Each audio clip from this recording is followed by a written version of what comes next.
Now we have earlier on looked at diabetes mellitus as a whole, that's as a disease. Now we classified the different types of drugs that are used in treating diabetes mellitus.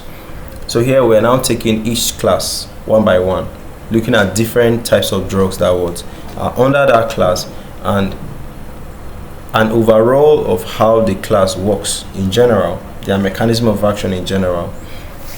So here we are looking at the drugs known as the peptide derivative agents. Peptide derivative agents. So this is a summary of what diabetes mellitus is. It could be that you don't have insulin to break down glucose. It could be that you have insulin, but the cells are resisting it. So there's still much glucose in your system. So pharmacotherapy of diabetes mellitus, okay, and now we are talking about a group of drugs known as what? Peptide derivatives. Note that we have other drugs too. So they are actually peptide-based hormone or analogs. They are designed to mimic or enhance natural peptide regulators of glucose metabolism. So unlike the non-peptide oral agents, okay, the peptide ones are usually injectable therapies. Okay, you see, mostly injectables. Okay, Humalog and the rest of it, Lispro. So the insulin preparations, we have the types.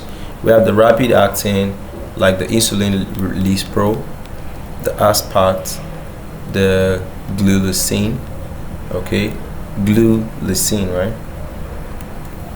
So this one is onset within a few minutes. So once you eat, it start working quickly. So it's short acting. It start working quickly, but it acts just for a short while. So we also have the intermediate types. We have the long acting types. So long acting types include the insulin glargine, the detamir, the degludec. So mechanism is it basically replace or supplement your insulin. So it's mostly for type 1 diabetes mellitus that you don't really have insulin. So these ones are actually trying to replace your insulin that you lack. So risk factors is they can tilt you from hyperglycemia to hypoglycemia. So you should be careful, dose it well. Weight gain, lipodystrophy at the injection site, and the rest of it. So we have the GLP-1 receptor agonist, also known as incretin mimetics. So drugs like the Exenatide, Liraglutide, the Dulaglutide, the Semaglutide. So they mimic glucagon-like peptides, and they enhance glucose-dependent insulin secretions. They suppress glucagon. They slow gastric emptying. They promote satiety. That's you to want to, eat. Okay.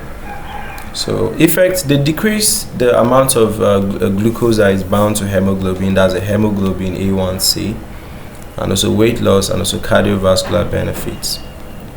So administration is usually just under the skin, subcutaneous. So risk factors is they could cause nausea, they could cause vomiting, they could cause inflammation of the pancreas. Pramlintide. Okay, so we have the amylin analogs like the pramlintide. So they are synthetic analogs of amylin, co-secreted with insulin by beta cells. So they slow gastric emptying, they suppress glucagon, and they promote satiety. So clinical use, they can be used in type 1 diabetes or type 2. So they can tilt you from hyperglycemia to hypoglycemia. So all of them you have to be careful in as much as you want to correct diabetes. Don't correct diabetes to the level that you don't have much glucose again. So we have the GIP analogs, then we have the dual or triple agonist. So that's what we got for these drugs. That's for the peptide derivative agents.